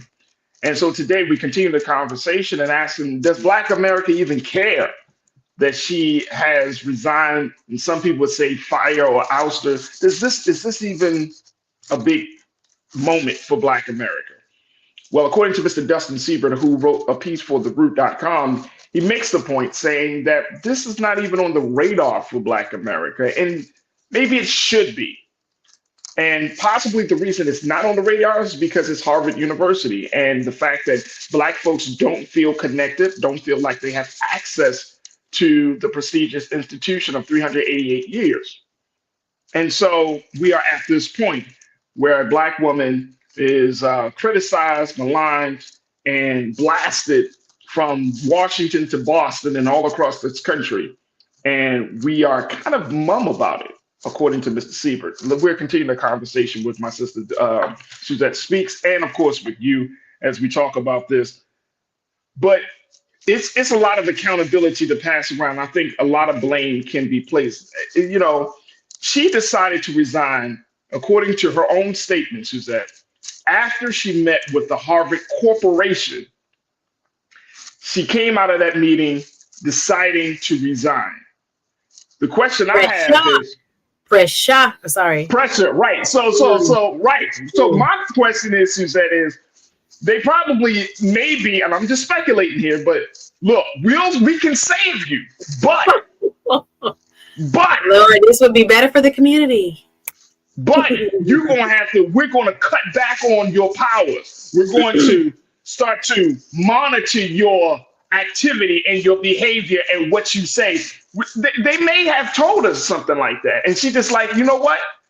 I can't do it. I can't be controlled. I can't be, micromanaged to this point. And that's probably why she decided we don't, maybe she will come out at some point and say something. Maybe she won't. I doubt it. I doubt we ever get that part of the story.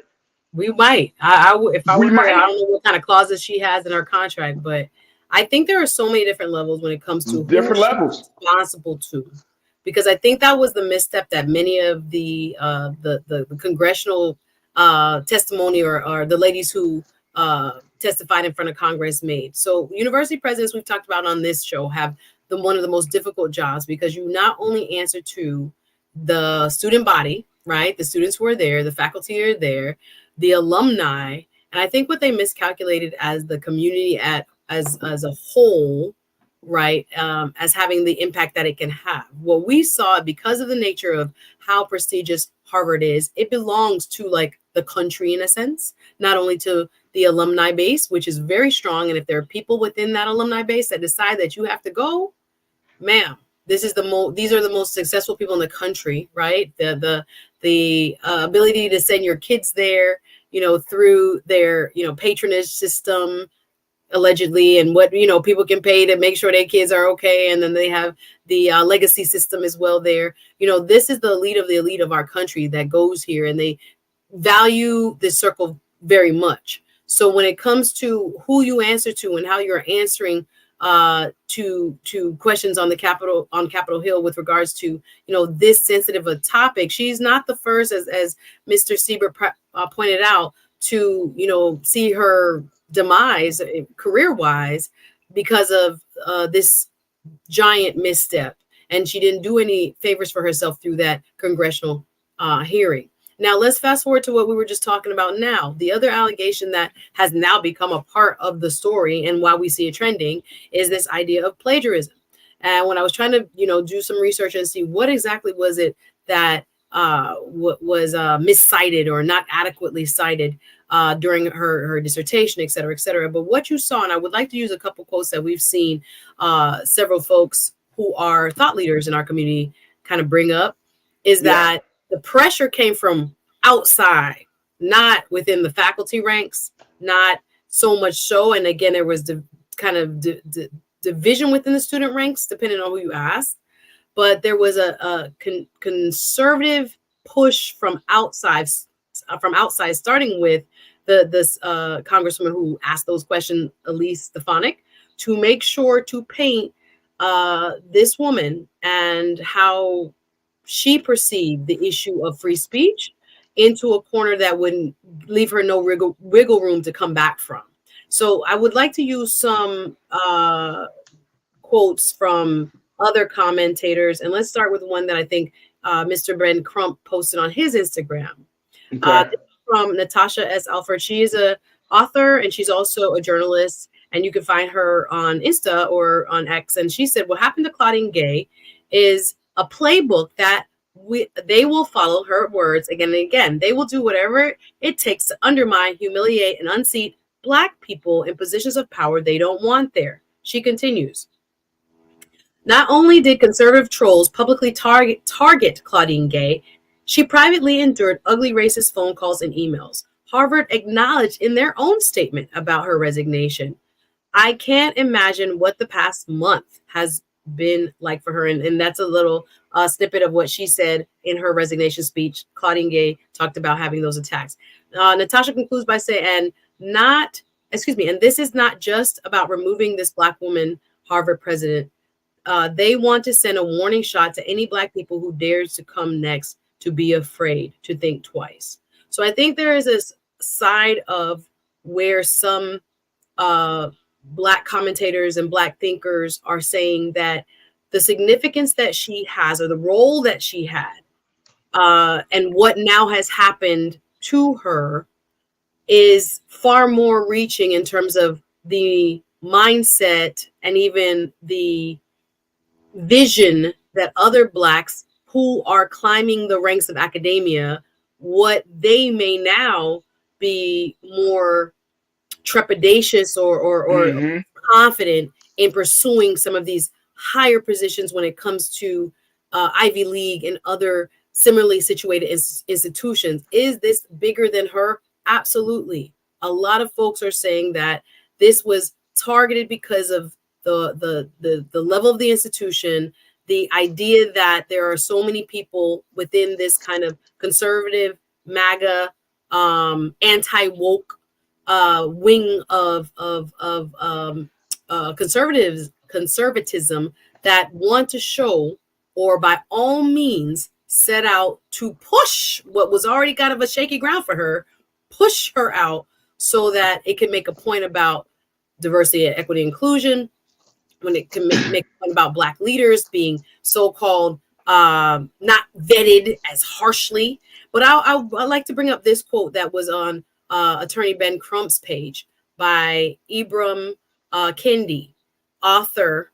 He points out, this is journalism, an attempt to report what truly happened and why the plagiarism allegations came not from her academic peers, but her political foes, led by conservatives who sought to oust Gay and put her career under intense scrutiny in hopes in finding a fatal flaw. He continued, when a racist mob attacks a Black person, it almost always finds a seemingly legit reason for the attack that allows the racist mob to accrue popular support and credibility, and which allows the growing mob to deny that they are attacking the person in this way because the person is Black. This is his thoughts. That's how anti-Black racist attacks have long been justified. They are seemingly legit in reasoning. In this latest case of the Harvard president, it's primarily academic misconduct, or plagiarism. So that's where he feels that there's so-called legitimate reasoning being attached, but that is not a legitimate reason. He continues. The question to assess whether this was a racist attack is not whether President Gay engaged in any misconduct. The question is whether all these people would have investigated, surveilled, harassed, written about, and attacked her in the same way if the Harvard president in this case would have been white. In his opinion, he says, I think not. He concludes. Hey, Suzette, let's take a quick. Oh, you got one more. I want to take a quick pause, just 30 seconds. Sure. All right. It says, you want me to finish this last one? Let's finish this last one, please. Okay, finishing and saying, it isn't hard to figure out why racist mob is cheering right now and saying, go woke and go broke. And Dr. Gay wasn't qualified, and that the tide is turning against woke and DEI. And this is the beginning of the end of woke. So he's making quite a different contention, but I know we have to take a break. We got to take a quick pause. When we come back, let's finish up this conversation and try to get to some conclusion. Stay with us, folks. It's The Culture here on the Black Star Network.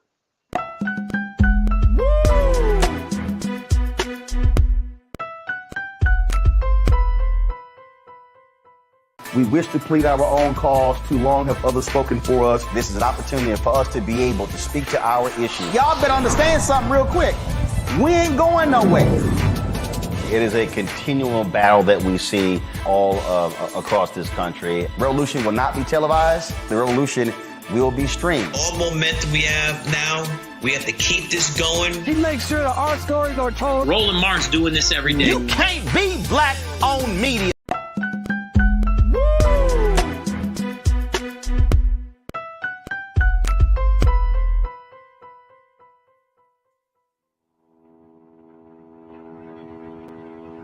All right, folks, welcome back to The Culture here on the Black Star Network, talking to my sister Suzette Speaks as we talk about the latest and the ongoing, I guess, the fallout from the resignation of former Harvard President Claudine Gay. And you were making a point, bringing up various quotes of folks that are in these academic spaces who are looking at this situation and analyzing it. Ibram Kendi, one of the most prolific thought leaders right now in the country, especially on race issues. Out of Boston University, just so we know. Boston, right, out of Boston. So he's pointed out that, look, this is, again, the race situation that we see facing in this country. And I'm so happy that you brought this up, because I think that this moment of what happened to Sister Claudine Gay should force us to have some different conversations about social and economic mobility and education. like being leaders in this education space. And this is why I'm saying it, because Big Brother Willie Frazier said something that I think is important, which is, this whole idea that we are pushing our people.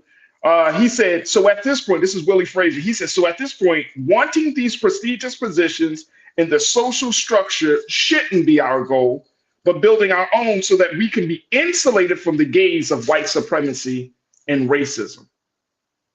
Well, I've seen commentary that says she should go to HBCU next. I mean, I don't know. I've seen that. We talked a little bit about that yesterday as well. And so will this help to kind of compel Black academics and just Black folks in any position? Because I think you can look at Harvard, of course, but I think you can look at this in the corporate world as well, right? When you have Black CEOs and Black leaders of major corporations. Does this compel us to have different conversations about what are we calling for at this point? Do we want to continue to be the mannequin of white agendas when it comes to certain institutions? Or are we trying to really change the culture, do some different things and push the envelope? Like, I think it's about access, Farajii. I think to say, again, y'all stay over there in y'all playground and we'll build our own. Can be an imbalanced approach for Black folks, because we just talked about how the Supreme Court, there are literally 3 or 4 schools that all Supreme Court justices come from, and we need more Black people in the Supreme Court.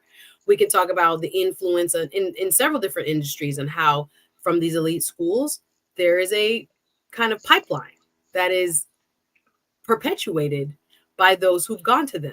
So I am not of the thought of the school of thought to say stay away. And since now they have now spent a narrative of this person, listen what we come away with. This unqualified person who was Black shouldn't have been there in the first place, therefore don't. I think we need to do the opposite. I think we need to keep pushing into these corridors and towards these tables, because they gonna eat whether we're in the room or not.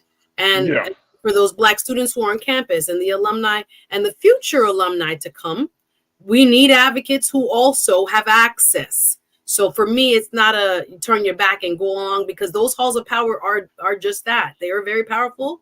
And I think we need folks who know themselves and who are really advocates for issues that affect Black student life and Black life at large. We need them in these institutions. So I'm very much opposed to the, we don't need y'all, let's go build our own. I think we can do both. You think we can do both? Well, it's going to be interesting. It's going to be interesting. Now, whether, as you pointed out in one of the quotes, they're talking about, I think Mr. Kennedy said, if this is a warning shot to Black folks and to Black academics, of how white institutions are going to, essentially treat us, then I just don't feel like there's any other choice. We don't have too much choice here in the matter, right? Where do you take your talents and your skills? And I know this might be a controversial, and I know this is at the end of the show, Suzette. You gonna leave me hanging? Go ahead. No, I'm just going to say no. I'm going to say this.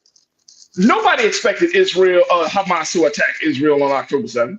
Nobody was talking about that, right?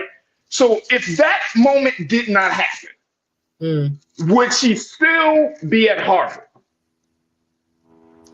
I think that's, again, so deep. I think they miscalculated how that moment did change the public discourse. You see what I'm saying? Hear what you're saying. You're saying, again, her First Amendment contention. And again, we talk about, even on my show, and I got a new show coming up tomorrow, 1 p.m., y'all. But anyway, when we talk about, hate speech versus free speech and how you can burn an American flag. And again, these are things that are very theoretical and very philosophical and very, again, academic in nature. They forgot about the other audience, right? They were not in a classroom. They were not just standing in front of their Harvard board. They were not just standing in front of their student body and their faculty. This was in front of a country now who is looking towards what's going on in the Middle East with a whole new set of eyes, and what was going on. But here's the thing, though. I see what the point is that you're making.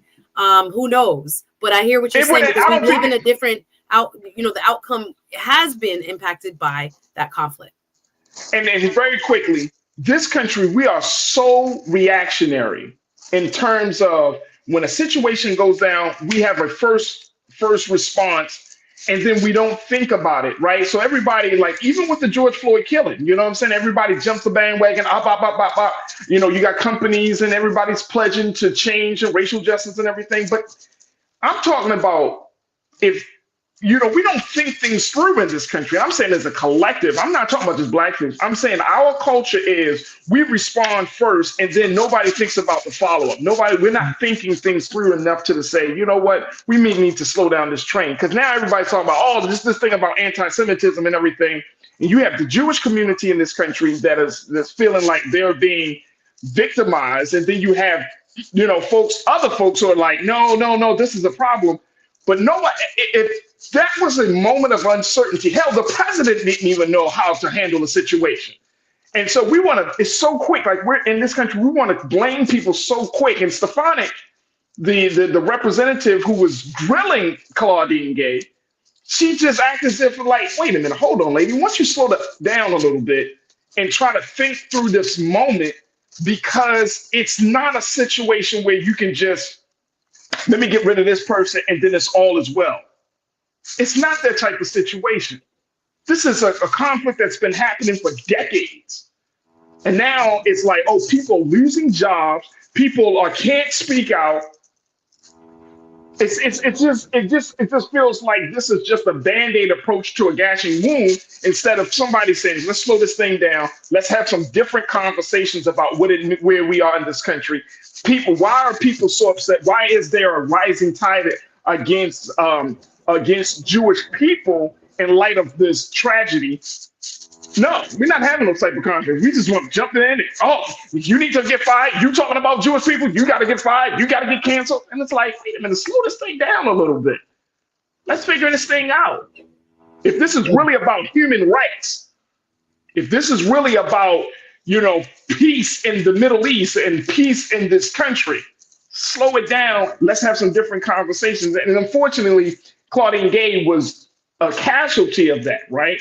She's a casualty of this rushed moment to try to bring some sort of resolution or try to make one community feel better at the expense of other communities. And it's like, I don't think that's the best way to handle this situation. It's unfortunate.